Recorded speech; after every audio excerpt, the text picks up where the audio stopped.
Hello student, आज हम बात करेंगे क्लास 10 आरबीएससी के जो मॉडल पेपर अपलोड किया था उसके पार्ट ए की बात करेंगे अपन ओनली।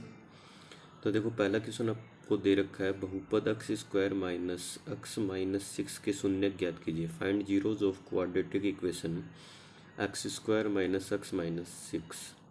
तो ये पार्ट ए में आपके 10 क्वेश्चन है जो एक एक नंबर के आएंगे। तो अपन बात करते हैं पहले क्वेश्चन की। देखो क्वेश्चन क्या दे रखा है आपको। क्वेश्चन नंबर फर्स्ट दे रखा है, पी एक्स इक्वल टू अपन ने मान लिया कि x square minus X minus 6। ये आपको क्या दे रखा है, बहुपद दे रखा है। बहुपद क्या दे रखा है, P X equal to X square minus X minus 6। अब अपने को इसके क्या शून्य ज्ञात करने हैं। तो शून्य ज्ञात करने के बहुत सारे मेथड है, तो अपन गुणनखंड विधि से इसका हल करेंगे। गुणनखंड विधि से तो देखो, अपने को दो ऐसे नंबर फाइंड करने हैं जिनको गुणा करने पे तो माइनस का 6 एक्स स्क्वायर मिले अपने को, और प्लस या माइनस करने पे अपने को क्या मिलना चाहिए, माइनस का एक्स मिलना चाहिए। तो अपन इसके गुणनखंड कर रहे हैं, फैक्टर कर रहे हैं। तो देखो P X equal to X square minus 3x plus का 2x माइनस 6। देखो इनको गुणा करो, गुणा करेंगे कितना आएगा, माइनस का 6 एक्स स्क्वायर, और जोड़ेंगे तो कितना आएगा, माइनस का एक्स। तो इसके फैक्टर माइनस एक्स के फैक्टर क्या हो गया, माइनस का 3x, और प्लस का क्या हो गया 2x। अब देखो यहाँ से, तो पी एक्स इक्वल टू, इन दोनों में क्या कॉमन आ रहा है, देखो यहाँ से इन दोनों में एक्स कॉमन आ रहा है, तो यहाँ से ये हो गया एक्स माइनस 3, प्लस इन दोनों में देखो क्या कॉमन आ रहा है, यहाँ से 2 कॉमन आ रहा है, तो ये भी आपका क्या हो गया, एक्स माइनस 3। अब देखो ये एक अलग टर्म बन गई आपकी, ये एक अलग टर्म बन गई। अब देखो इन दोनों टर्म में वापस क्या कॉमन आ रहा है, आपका एक्स माइनस 3 कॉमन आ रहा है। तो यहाँ से तो आपका क्या रह गया, एक्स रह गया, और यहाँ से क्या रह गया, प्लस का। अब अपने क्या निकालने हैं, इनके शून्य निकालने हैं। तो या तो इसके इक्वल 0 रख दो या इसके इक्वल 0। तो अपन ने मान लिया कि एक बार तो एक्स माइनस 3 इक्वल टू 0, और एक बार अपन ने क्या मान लिया, एक्स प्लस 2 इक्वल टू 0। तो यहाँ से एक्स की वैल्यू क्या आ गई, प्लस का 3 आ गई, और एक्स की वैल्यू क्या आ गई, 2 आ गई। तो इस बहुपद के दो शून्य का आपके क्या हो गए, एक्स इक्वल टू 3 और एक्स इक्वल टू क्या हो गया, 2 हो गया। अब देखो सेकंड क्वेश्चन है, अपने को क्या दे रखा है, सूत्र एकाधिकरण पूर्वण का प्रयोग करते हुए इन दोनों को अपने को क्या करना है, गुणा करना है। तो देखो अपन गुणा करेंगे। देखो सूत्र एकाधिकरण पूर्वण से 31 सही 1/6 को गुणा करना है 31 सही 5/6 से। तो देखो सूत्र एकाधिकरण पूर्वण कहाँ पे लगती है, जिसके अंदर कम से कम एक अंक समान हो, कम से कम। लेकिन यहाँ पे देखो 31 दोनों में समान है, तो अपन सूत्र एकाधिकरण लगा सकते हैं आसानी से। तो देखो सूत्र एकाधिकरण विधि होती क्या है, जो समान अंक दे रखा उसको लिख लो, फिर समान अंक को गुणा किससे करना, उसके एकाधिकरण से। किससे गुणा करेंगे अपन, उसके एकाधिकरण से। फिर स्लेश लगेंगे यहाँ पे, फिर जो शेष अंक बचे हैं शेष अंकों का गुणन।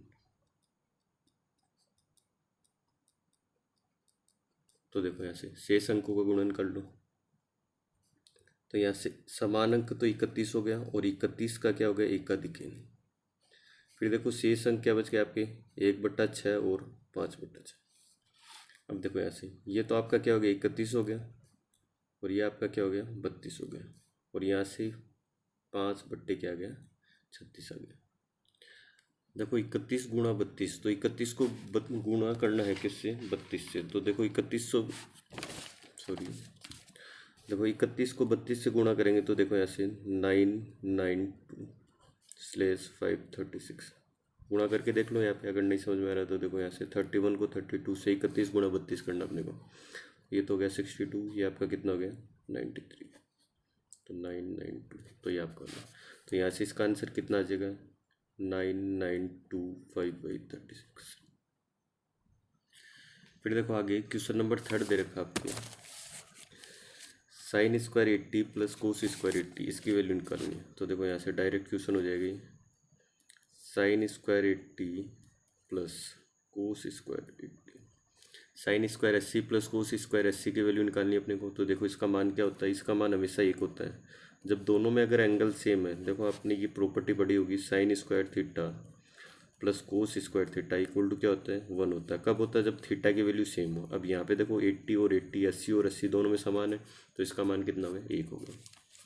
फिर देखो आगे वाला क्वेश्चन दे रखा है, देखो यदि एक ऊर्ध्वाधर छड़ की लंबाई तथा इसकी छाया की लंबाई का जो अनुपात है वो 1:√3 है, तो सूर्य का उन्नयन कोण ज्ञात कीजिए। देखो if the ratio of the length of a vertical bar to its shadow is 1:3 then find the elevation angle of the sun. तो देखो अपन मान लेते हैं कि ये तो क्या एक छड़ मान लिया अपन ने। क्वेश्चन नंबर 4 देखो ऐसे, ये तो अपन ने क्या मान ली, वर्टिकल रोड या ऊर्ध्वाधर छड़। अब देखो जो ये छड़ मानी, इसकी छाया या तो इस साइड आएगी या इस साइड आएगी, तो अपन ने मान ली इसकी छाया इस साइड में आ रही और ये इसकी छाया होगी यहाँ से लेके यहाँ तक। ठीक है, अब क्या दे रखा है, इस छड़ की लंबाई, तो छड़ की लंबाई और छाया का अनुपात ये अपने को दे रखा है 1:3। ये अपन ने क्या मान लिया, 90 डिग्री का एंगल मान लिया यहाँ पे। ठीक है, इसको नाम दे दो ABC। अब देखो ऐसे अपने को क्या निकालना, सूर्य का उन्नयन कोण निकालना है, एंगल ऑफ एलिवेशन निकालना है। तो इसको अपन ने क्या मान लिया, थीटा मान लिया। अब देखो ये तो आपका क्या हो गया, कर्ण हो गया, हाइपोटेनियस। ये आपका क्या हो गया, आधार, बेस। और ये आपका क्या हो गया, लंब, परपेंडिकुलर। अब देखो ऐसे अपने को क्या क्या दे रखा है, एक तो लंब दे रखा है, एक आधार, परपेंडिकुलर और बेस दे रखा है। तो अपने को पता है एक रिलेशन होता है लाल बट्टा कक्का, या फिर इसको अपन बोल सकते हैं पंडित बद्री प्रसाद हर हर बोले। जो इंग्लिश मीडियम वाले हैं वो इस तरीके से याद रखेंगे, PBPHSB, पंडित बद्री प्रसाद हर हर बोले। और जो हिंदी मीडियम वाले हैं वो याद रखेंगे लाल बट्टा कक्का। ठीक है, अब देखो ऐसे अपने को क्या दे रखा, लंब दे रखा, आधार दे रखा, परपेंडिकुलर और बेस। तो लंब, आधार या परपेंडिकुलर बेस में कौन सा रिलेशन होता है, tan का होता है। ये दोनों साइन कोस के लिए होते हैं। तो देखो ऐसे अपने को tan थीटा इक्वल टू दे रखा है परपेंडिकुलर अपॉन बेस, या फिर लंब बट्टा करण बोल दो। तो देखो लंब तो कितना दे रखा आपको, 1 दे रखा है, और आधार कितना दे रखा आपको, √3। तो देखो ऐसे तो tan थीटा इक्वल टू, अब ये tan का मान कहाँ पे होता है, 30 डिग्री पे होता है। तो थीटा बराबर कितना हो गया आपका, 30 डिग्री। तो जो सूर्य का उन्नयन कोण होगा, एंगल ऑफ एलिवेशन ऑफ सन होगा, वो आपका कितना होगा, 30 डिग्री होगा, 30 डिग्री होगा। फिर देखो क्वेश्चन नंबर 5 पे आओ, क्या दे रखा आपको। देखो यदि tan A equal to 15/8, tan A बराबर कितना दे रखा है, 15/8 दे रखा है। तो सेक A का मान ज्ञात कीजिए। देखो यहाँ से tan A बराबर क्या दे रखा है, 15/8। देखो tan की वैल्यू दे रखी है 15/8। तो अपने को क्या निकालना है, सेक A की वैल्यू फाइंड करनी है। देखो यहाँ से सेक A निकालना अपने। तो देखो ऐसे या तो एक राइट एंगल ट्राइंगल की बात कर लो, तो ये अपन ने क्या मान लिया, समकोण त्रिभुज मान लिया ABC। अब देखो ऐसे ये अपन ने क्या मान लिया, एंगल थीटा मान लिया, ये अपन ने एंगल A मान लिया। अब देखो अपने को क्या दे रखा है, tan A इक्वल टू क्या दे रखा है, 15/8। तो देखो ऐसे tan में रिलेशन कौन सा होता है, लाल बट्टा कक्का, या फिर PBPHSB। तो परपेंडिकुलर अपॉन बेस या लंब बट्टे आधार का रिलेशन होता है। तो यहाँ से tan A इक्वल टू क्या दे रखा है अपने को, लंब दे रखा है आपको कितना, 15, और आधार कितना दे रखा है, 8 दे रखा है। ठीक है, या फिर P/B बोल दो इसको। अब अपने को निकालना क्या है, यहाँ से करंट की वैल्यू निकालनी है, हाइपोटेनियस निकालना है। तो देखो यहाँ से आपको पता है कि हाइपोटेनियस स्क्वायर इक्वल टू क्या होता है, परपेंडिकुलर स्क्वायर प्लस क्या होता है, बेस स्क्वायर। या फिर ऐसे मान लो कि लंब स्क्वायर, कि जो लंब स्क्वायर है वो किसके बराबर होता है, आधार स्क्वायर, सॉरी जो कर्ण स्क्वायर है वो किसके बराबर होता है, आधार स्क्वायर प्लस क्या होता है, लंब स्क्वायर होता है।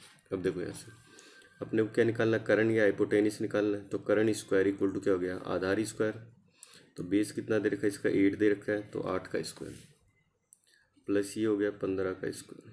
अब देखो कर्ण स्क्वायर इक्वल टू ये हो गया 8 का स्क्वायर 64, 15 का स्क्वायर 225। तो यहाँ से कर्ण स्क्वायर इक्वल टू हो गया ये 269। तो ये किसका रूट होता है आपका, 13 या 13 का रूट। अपने को निकालना क्या है, सेक निकालना है। तो देखो सेक के लिए कौन सा रिलेशन होता है, साइन कोस टेन कोट सेक।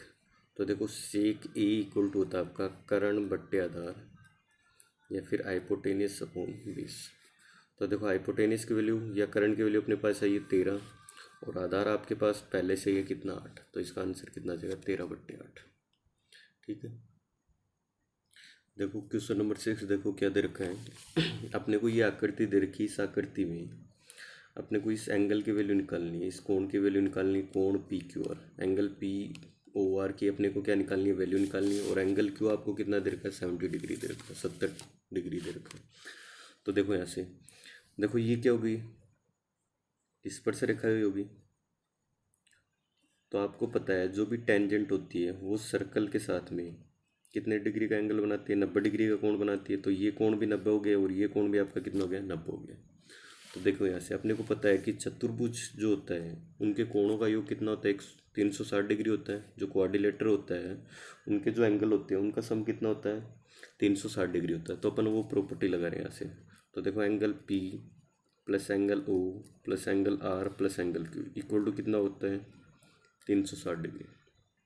अपने को तो एंगल ओ निकालना है तो सारी वैल्यू रख दो। एंगल पी इक्वल टू कितना आ गया, 90 डिग्री। एंगल ओ अपने को निकालना है, R 90 degree, Q 70 degree equal to कितना हो गया, 360। तो यहाँ से एंगल ओ इक्वल टू कितना हो गया, ये 180 हो गया, ये 250। तो 360 माइनस 250।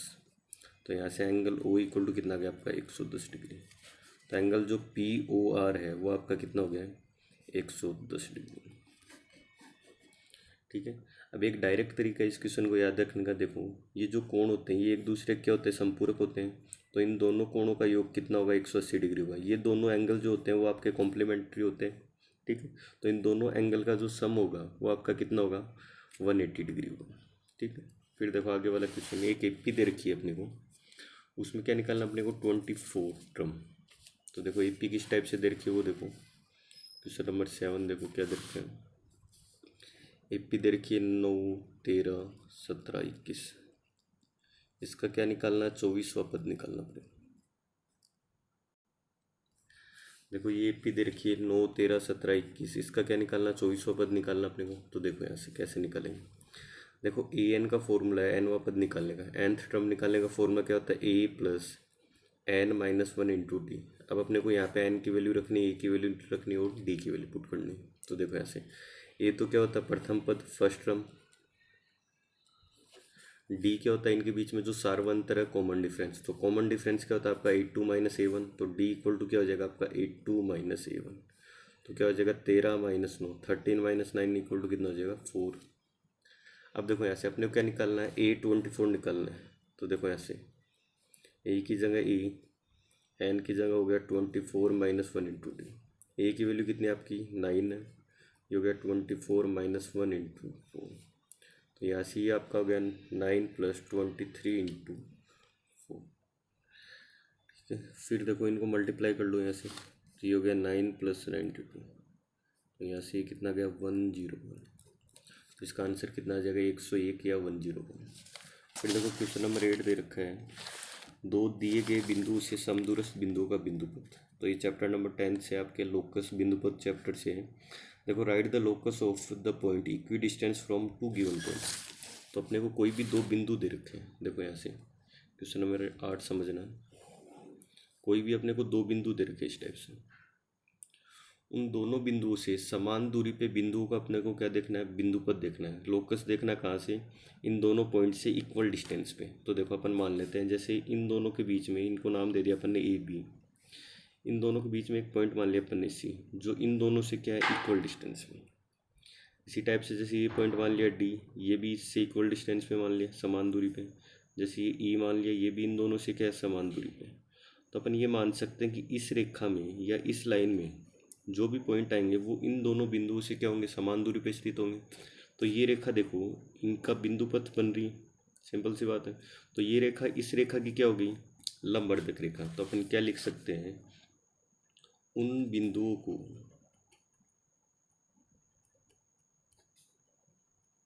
मिलाने वाली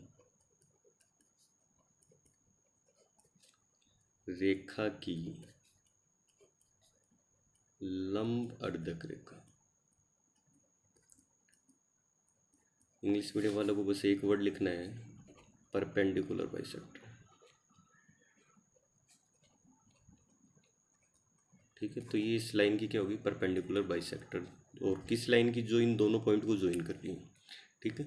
फिर देखो क्वेश्चन नंबर 9 देखो क्या दे रखा है, उस वृत्त की त्रिज्या ज्ञात कीजिए जिसका क्षेत्रफल कितना दे रखा है, 616 वर्ग सेंटीमीटर। देखो अपने को क्या फाइंड करना है, उस वर्ग की त्रिज्या ज्ञात कीजिए जिसका क्षेत्रफल क्या दे रखा है 616 वर्ग सेंटीमीटर स्क्वायर। क्वेश्चन नंबर 9 है, find the radius of that circle whose area is 616 centimetre square. तो देखो यहाँ से अपने को जो एरिया है, जो क्षेत्रफल है, वो कितना दे रखा है 616 सेंटीमीटर स्क्वायर।